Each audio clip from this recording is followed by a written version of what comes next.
Hello, and thank you for joining us today. My name is Dana Cruikshank. I am the Director of Strategic Partnerships at Vision Point Marketing, and we're glad you could join us for this session on using data to prioritize which programs to make your marketing investments in. I'm going to let my co-presenters introduce themselves. First, we'll start with you, Josh. Hi, I'm Josh Dodson. I'm the Vice President of Innovation at Vision Point, and it's great to be with you all today. And I am Ryan McLean. I'm the Director of Media Strategy at the University of Massachusetts Amherst. Great. So we only have about 30 minutes to really cover a lot of ground. So just want to give you a sense of what our goals are here. We're going to show you a quick case study, and then we're going to walk you through our approach to program and channel selection using data, which will also involve an introduction to predictive modeling, which is a really fascinating topic that you've probably heard a lot about. And then hopefully we'll be able to lead into some discussion, especially actually on the event day when we're able to really touch base on this. So just very quickly, a little bit about Vision Point Marketing. For those of you who don't know us, we are headquartered in Raleigh, North Carolina, and we were founded about 20 years ago as a full-service agency focused solely on higher education. We have full-time Vision Pointers across 8 states, and we work with institutions of all shapes and sizes, 4-year schools, 2-year schools, even a lot of state systems as well. We've won a number of awards for our work, and also I've won some awards for the way that we do that work. We really strive to be the higher education agency with the data analytics sophistication and the essential suite of services in brand, web, advertising, and enrollment marketing that really lets clients really drive sustainable enrollment growth, especially during these troubling times. We help our higher education clients really thrive in a rapidly changing era and increasingly competitive sector. And we really make it all work because we know that it has to. So that's enough, just a little quick introduction about who we are at Vision Point. But now I just kind of want to set the stage a little bit for what we're going to cover today by going over what we're seeing in the market right now and how that inspired today's webinar. We're seeing a lot of higher education marketers, both our clients as well as others, really being asked to do more. The enrollment marketing picture is really unclear and uneven, so everyone's being asked to do more and do it with fewer resources, smaller budgets, less staff, etc. In short, you're being asked to be a hero, and it may not feel like it on the ground where you are, but we see folks like you stepping up and getting the job done, really despite of all these challenges. But we also know that you're going to need to be able to level up your capabilities and get some new tools in your toolbox if you're going to be able to truly do more with less. So, how do you do more with less? Well, it's a pretty simple answer with data. Now, why with data? Because we think data is a pretty magical thing in many ways. Data really helps guide your institution in a really non-political and unemotional manner. Because once you get a handle on your data, it will let you see the picture, kind of the bigger picture in ways that others may not be able to. During times of crisis, people can let their emotions kind of get the better of them. Maybe administrators, deans, program chairs, they can sometimes inadvertently get a little defensive about their programs. And this means that factors such as their emotional connection to their programs, conventional wisdom, and other issues can kind of cloud investment decisions moving forward. We don't want the loudest voice in the room to win. We want to get it just right. Getting a handle on your data really takes the emotion out of the equation and lets you see those possibilities much more clearly. We have a process to do this, to really be able to apply data to making those decisions. And it's that process that we're going to share with you today. So just a quick overview of that process really has to do with knowing your goals, gathering data correctly, deploying predictive models, applying other considerations, and then making decisions and taking action. We're going to walk you through each step of this process and using a case study to really illustrate the specifics of what we're talking about. Some of the elements here will take some skills and training, but what you'll notice about a lot of this process is that it's actually pretty straightforward and intuitive. So let's talk about our first step in this process, that is to really know your real goal. And with that, I will turn it over to Ryan. Thanks, Dana. And I'll start by just giving a little bit of information on UMass Amherst for those of you who may not be familiar with us. We are the Commonwealth of Massachusetts flagship campus. And so we're located out in the western part of the state, in Amherst, of course.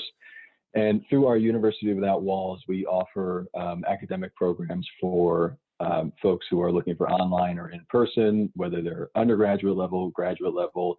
We offer professional certificates, pre-college programs, summer and winter courses. So pretty much programs that go across the lifelong learning spectrum. And you know, the scenario that we're looking at with this case study is probably familiar to a lot of the folks viewing this recording, and that is we were asked to do more with less. And for us, it really it was occurring with the beginning of the COVID shutdowns, where there was a lot of uncertainty with budget and resources, and we were really asking ourselves the questions, you know, which programs are we going to support with marketing, and what is that support going to look like in the next fiscal year? So for us, the goal was relatively straightforward, and what we were looking for was to find the programs that were going to lead to an increase in enrollments, and of course that would translate to an increase in revenue. So now that we had the goal that was clear and communicated to the Vision Point team, the next step was to gather the relevant data. And you know, in working with the Vision Point team, it became clear that we wanted to get, you know, as much data as we could to make these informed decisions. And it broke out into kind of 4 categories of where we would get this data. So we had data from past performance. So a lot of the programs that we were looking at had been in market for a couple of years. So we had marketing performance data on those programs. We had a good look at our marketing funnel for these programs. So for us, that starts with advertising and leads to our website. We have landing pages built out for the programs. So we had information on you know, volumes of web traffic and click-through rates and conversion rates. And from there, moving into kind of the bottom of the funnel, we had our CRM data. So that's where we got to look at all the leads and opportunities that were coming in through our marketing campaigns. And then, of course, we had our student information system data, and that's where we were looking at applications for these programs and finally enrollments for these programs. So you know, the key thing that we all agreed on was the more data we could gather, the more refined the data model would be. And that's, I think, something that Josh will talk about in a couple of minutes when we look at the actual modeling. But we wanted to make sure we got as much data as we could. And so we were luckily able to go back a couple of years for a lot of these programs. And so we had CRM data going back up to 3 years. We had funnel analysis. So again, that's looking at web traffic to landing pages, conversion rates, things like that. We had our Salesforce data and our student information system, SIS data, looking at applications and enrollments for these programs, again, going back a couple of years whenever we could. So we had, you know, an effort to get as much historic data as possible. Of course, the gathering of the data can be a challenge in and of itself. And you know, the pro tip here, of course, is that we want to find out who owns the data and make them your best friend. So that could be, you know, institutional research, the IT team, admissions. For us at UMass, we got a lucky break here because, you know, the person who's heading up our campus-wide CRM was in the office next to mine. It was really easy to make them my best friend and get those connections and get the data. So we got a lucky break, but I think the pro tip here is to build those relationships, find out who owns the data, and make it easier to collect. And from there, I'm going to hand it over to Josh, who's going to look at the actual predictive models that were deployed with all this data that we had gathered. Thanks, Ryan. So we'll dig into looking at those predictive models. But first, one of the things that I think is important is just to talk a little bit at a high level about data modeling in general and what we mean when we talk about data modeling. So the first thing to keep in mind is that it might be ideal. It's probably everyone's goal to be able to, you know, sort of see the future. And though we don't have access to a crystal ball that can just tell us exactly how to get all of the enrollments we might want, you know, we have other insights and other ways to get to that data.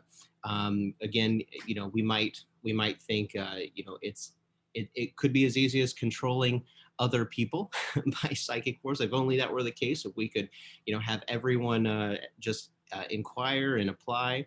And then, some people you might encounter some individuals that just say, why mess around with what's working? If, let's just keep doing the thing that's working, and just see what happens. Well, there's one challenge, and in the era of COVID and all of the challenges that we're having, it's important to protect yourself.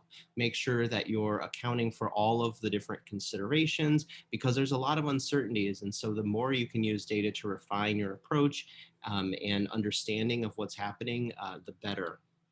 And there's also one added benefit to using this sort of thing, and that's getting rid of the garbage, getting rid of the focus areas that might not be as conducive to meeting your goals and achieving exactly what you're trying to achieve. So all of those are important considerations when you're thinking about using data to go forward and to inform your marketing approaches. So the approach specifically that we used with UMass Amherst University Without Walls was a couple different things. We were really focused on trying to really hone in on what's going to produce the best information in terms of enrollments and leads, and to use statistical approaches to allow us to get there. And so in terms of creating a model that allows us to have insight into those enrollments and leads, we did several different models. We used a linear regression model, which tends to be a pretty standard format that a lot of data modelers use. We also used what's called an N5 pruned tree model. And that's just a fancy way of talking about, just another way of analyzing what's going on and allowing the machine learning aspect of it to inform and help us to see what the trends are underneath that data. So we ran a lot of different types of models, and we find one of the things that we try to do is to run more than one model, because if you're only running one model, you're not capturing all of it. You're not able to see the full picture. And so what we typically do is we run multiple models, so that way we can compare the accuracy and the validity of each of those approaches, and at the end choose the one that's going to provide the most beneficial information for us. So it is important to make sure that we're running multiple models and using the ones that work the best. So what we were trying to do, again, is sort of dig into program-specific decisions, and really trying to understand, how do we prioritize some programs over another? And some of the things that we were looking at, for example, would be the programs that have either some enrollment potential or high enrollment potential, right? Those are two of the aspects that we really wanted to make sure that we were covering, so that way we could understand where to put that focus. And so we could see, for example, that some of the programs that could justify increasing the marketing investment, might be, for example, and as it was in our case, MPA, education, justice, arts management, journalism, psychology, all examples of the types of programs that sort of rise to the top. And then looking at the high enrollment potential, again, those were programs that had some enrollment potential. When we're focusing on the ones with particularly high enrollment potential, seeing programs like science education, computer science, MS engineering, management, and sociology. And again, sometimes these programs are not the ones you would necessarily expect to be the ones that have high enrollment potential. One of the things that we really try to do and leverage machine learning to do that is to uncover those gems in the rough, the ones that have that potential, but maybe are still sort of flying underneath the radar at this point. One of the other things we were really trying to focus on is ensuring that we could provide channel-specific decisions and recommendations, the kinds of things that we want to do. How do we adjust our overall marketing mix, so that way we can make the right changes that we need to make. And so some of the things that we were able to cover is, there would be value in eliminating LinkedIn from this particular channel mix. Now, I'm not saying LinkedIn isn't going to work across the board, but for this particular data set that we were looking at in the past performance, it really, the data showed, and we'll look at more in a second, that removing LinkedIn made a lot of sense. There was also some information that came out about, considering changing strategies on Facebook or just eliminating that channel entirely. It just wasn't performing in the way that we would have expected. However, we saw some interesting things come up in terms of Google display and Google search. And we found that really increasing marketing spends in those areas could make a lot of sense, because we were seeing better results and better contributions to our overall goals from those areas. One of the things that as I mentioned about LinkedIn a moment ago, that was kind of interesting and sort of might fly in the face of conventional wisdom, is that for leads, we were seeing that LinkedIn was providing a very positive effect. It was providing the kinds of results we were looking for in terms of just leads. But when you were running the model underneath it, we were able to uncover that it actually had a negative impact on enrollments. And so even though we might have spent a little bit less money on LinkedIn if we were just going, or rather, we would have spent more money on LinkedIn if we were just going for leads. When we found that it was actually having the opposite impact, it was decreasing enrollment, that really helped inform a better way to go, which would have been, in our case, eliminating that particular channel. And so now this is the good part. This is where I get excited and some of the fun begins. We're going to actually dig into the data and start to see. I'm going to show you the approach that I took, but be careful. It's like we're not going to go too far in the weeds. Don't panic. This is we're only going to take a few minutes to go into some of those examples, just so that you can see behind the scenes. And if anyone is curious about how to do it themselves, you'll have some of the tools available to you. So without further ado, let's check it out. Let's dig in. So the tools that we used in our modeling of the UMass data was a tool called Weka. And Weka is a completely free open source software. It's the workbench for machine learning, and it's a fantastic tool to use to develop models and to deploy predictive models. I'm a big fan of Weka, though I will say there are other tools that we could use. Some of the other tools, for example, R, which I'm a huge fan of R.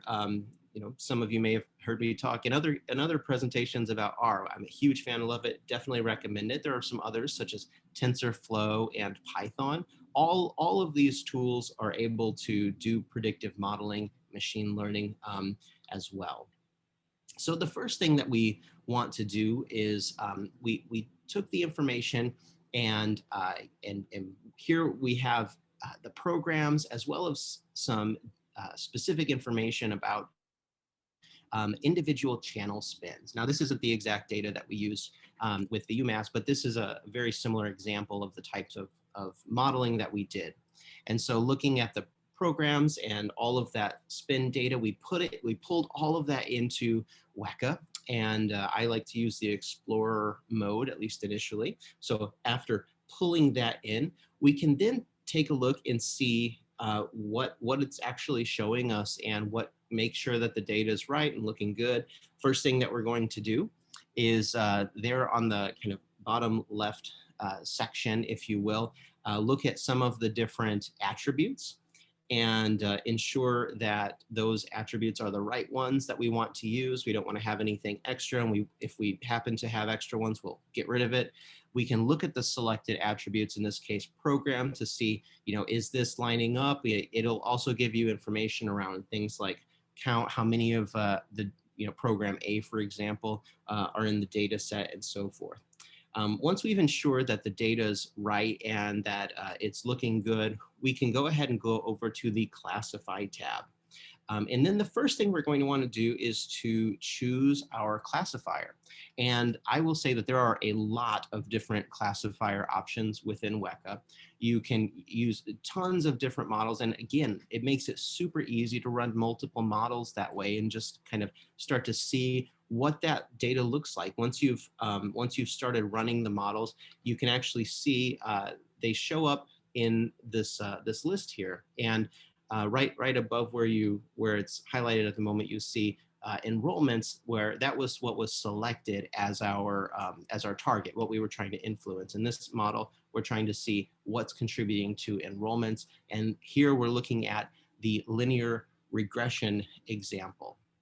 So in this example here, the beautiful thing about this is it spits out this formula. And while this formula might appear a little complicated, it's actually much less complicated than you might expect. This essentially can provide a what if scenario and allows you to start seeing, um, if someone is interested in program X, or if we're looking at program, C or A or whatever, what should we do? What are the rules around that? So for example, if someone is in one of these programs, go on down to what we see here with enrollments and use this particular formula. And versus if they're in this other group, if they're categorized here, we should go on and use this particular formula. And so it uses a lot of what if scenarios to help us determine exactly the right formula to use to determine what those enrollments could be if everything goes in the same pattern as we've been observing.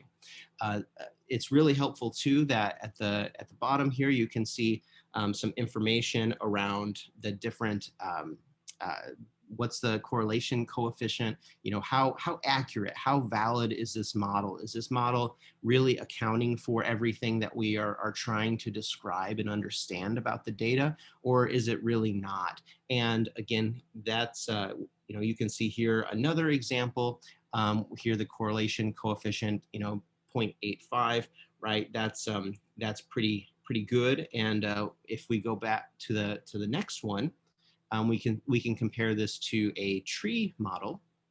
So in comparing the summary information, that 0.85 that we saw of the correlation coefficient for the linear regression to this, we can see here that this particular tree model, 0.67, is not as strong as the linear regression model. So they each have different areas that they're strong in. And so relying on this particular one and finding which one might be the one to use, in this case, the linear regression model being the better model of the two, though we did use a combination of them.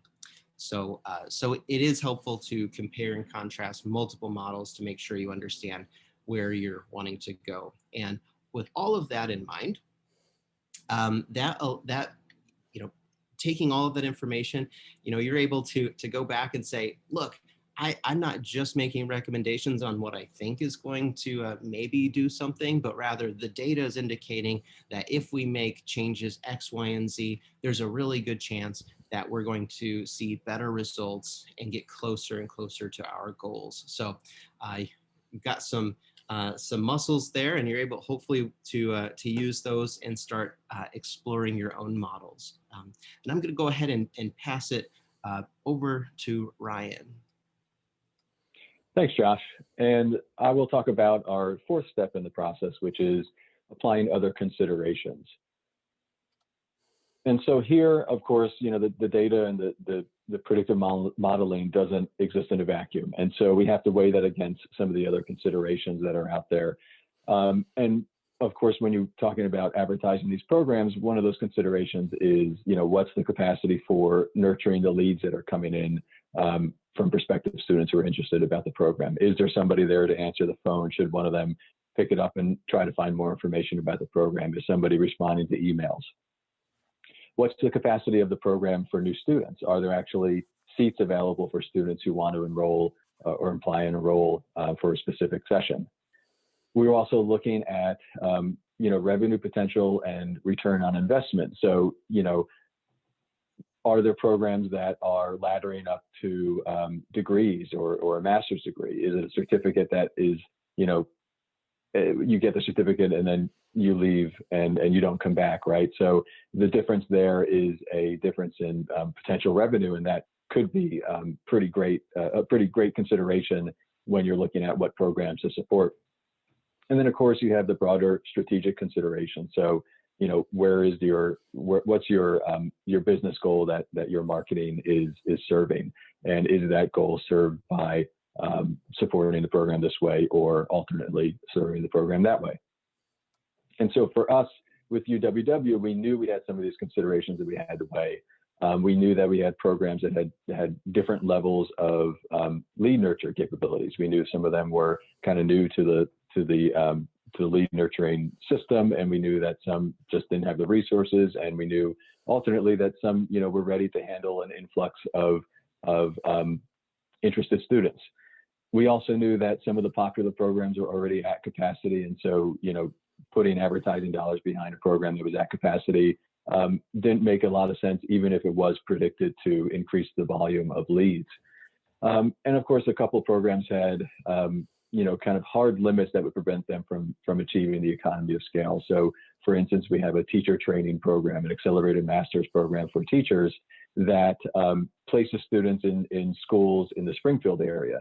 And of course, if there aren't enough schools to accept these student teachers, then it doesn't really make sense to feed more applicants and enrollments into that program.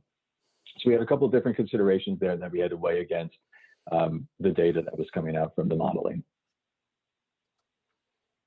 And here I'll hand it back to Dana to talk a little bit about the last step of the process, which is making decisions, taking action.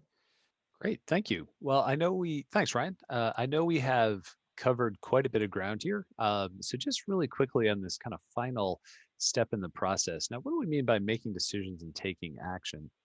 Really what we're saying is that ultimately you're probably going to have to make a case for the marketing investment decisions that you make. And you have to make a case that is really backed up by the best data and insights from that data that you have available. You're going to have to be able to really explain other criteria, some of those other considerations that Ryan just mentioned, and really frame all of your recommendations up in the broader framework of your institution's goals for this particular term, as well as for a longer strategic period of time. So again, decisions around marketing investments can really get pretty emotional driven, as program directors and administrators may feel like their backs are against the wall and may not want to really be ready to hear your recommendations. So really, again, just be prepared to put your best case forward, grounded in the data. And for University Without Walls, this really meant for them just selecting which programs would receive increased investments, which would stay where they were, and which could maybe have their investments pared back a bit. We ended up keeping paid search on for virtually all programs to some extent, regardless of whether or not we did pull back on their investment for them. We think of paid search, it's kind of like leaving the porch light on for somebody who may be able to come to your program, perhaps through some more organic paths. And it's a good way to kind of a passive tactic, if you will, even if you are reducing your marketing investments. And then we also made sure that landing pages were up to date. If we're making all of these marketing investments, all of these refinements in our channel spends, for example, we do want to make sure that the landing page that we're ultimately sending folks to are really optimized for conversion so that we can really get the most out of these tactics that we've laid down. So just quickly, when you're presenting your recommendations, we really recommend that you restate your business goals, kind of lay down that business case for what you're trying to achieve. Show them all of the data sources that went into this, because it really is a pretty impressive level of data that goes into many of these decisions. Share your decision criteria, particularly those broader considerations that Ryan mentioned, but also the criteria that exist within the data. Have allies at the table, like Ryan mentioned earlier, folks who have your back, have your friends, who can kind of help you make this case and bolster your arguments. And then definitely do dry runs with people who will challenge you, people who will kind of find holes in some of your assumptions. We find if you can do that, that is really kind of the best way to complete this 5-step process. And just to review that process again quickly, want to make sure that you are knowing your real goal, that you're able to really gather all the data that you have available to you. You're able to deploy those predictive models like Josh mentioned, apply those other considerations as Ryan mentioned, and then again, being able to make those decisions and taking action as needed. So that's actually the bulk of our actual presentation for this session. Definitely excited to jump into conversation. Also have our contact information here as well if you're not able to attend our synchronous discussion and really kind of see, if you'd like to talk through some of the more, particularly the specifics that Josh had mentioned with data modeling, happy to walk you through that as well. But with that, we will turn it over for discussion.